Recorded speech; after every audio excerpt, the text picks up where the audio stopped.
दूरी निकली हुई है ऐसे है 3D। हाँ ये 3D चल रहा है।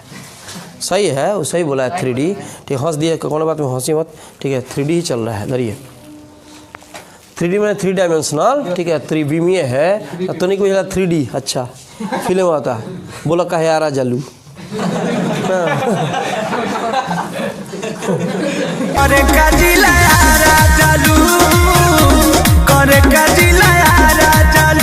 हंसे का बात है।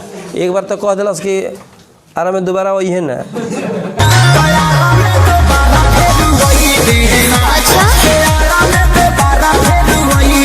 एक बार कहता का हाँ का करे यार जलू बता निमन बात बारी। अरे तो घूम ले दे रहा तब गरी का पूछे हैं बक्सर में अक्सर भेटा लू।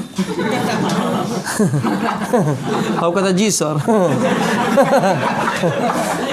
बताओ और बाद ये सब गाना रोड पर मत गए सर ना तो बाद भर पेट हुका लू। ठीक बा मुँह हो जाए एकदम लोला फूल के कच्चा लू। देख ने बउआ भालू